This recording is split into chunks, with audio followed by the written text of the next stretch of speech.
Veja aí, no versículo 1, a síntese da criação. Há uma síntese aqui. O versículo 1 é um resuminho. É um resuminho de tudo que ele vai depois detalhar. De tudo que Moisés depois vai detalhar. Ele diz assim, no comecinho, no versículo 1 aí, a síntese da criação. Ele diz, no princípio. Reshit, palavra princípio, Reshit. Essa palavra sugere não somente um início, mas essa palavra no Antigo Testamento, de acordo com os comentaristas, os estudiosos do Antigo Testamento, pessoas como o pastor Thomas, um dos loucos deste mundo, estudiosos que se debruçam sobre o texto hebraico, essas pessoas dizem que a palavra princípio, muitas vezes, é muito comum no Antigo Testamento, a palavra princípio, ela aparecer associada à palavra fim. Princípio e fim. Ela sempre, ou eventualmente, ou nem sempre nem eventualmente, mas com certa constância, ela aparece associada à palavra fim. Então, quando Moisés diz aqui, no princípio, ele faz com que na mente do leitor do Antigo Testamento surja a ideia de algo que teve um começo e algo que vai ter um fim. No começo. Começo? Sim. Então vai ter um fim? Sim.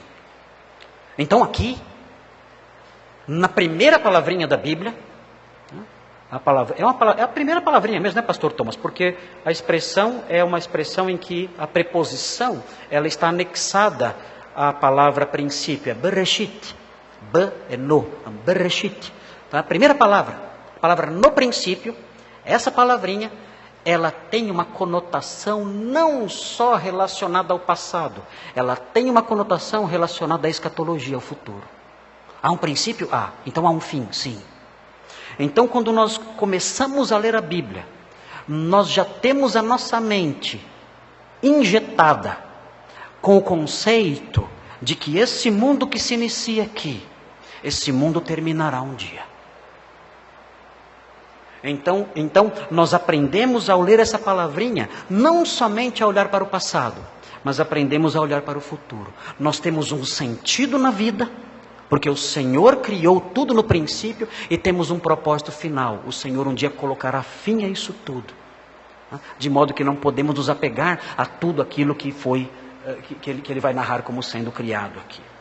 E esse princípio de que o texto fala é o princípio da criação e o princípio da história. A história começa aqui. Esse é o início da história. Aqui Deus cria o tempo. Deus cria o espaço. Deus cria a matéria. Deus cria todas as coisas. Então se inicia a história humana. Por que isso é importante? Porque nós, na nossa realidade, nós vivemos nesse contexto. Nós vivemos num contexto de tempo, de espaço, de matéria. Nós vivemos assim.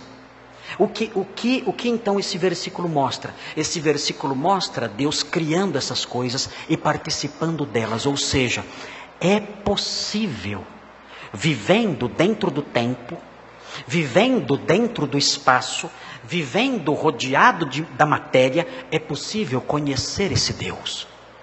Porque Ele se faz presente.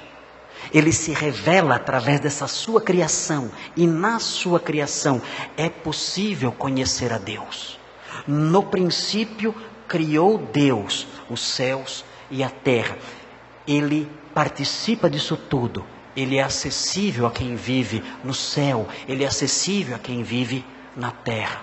Ele é o Criador, presente, atuante nesse ambiente de tempo, espaço e matéria.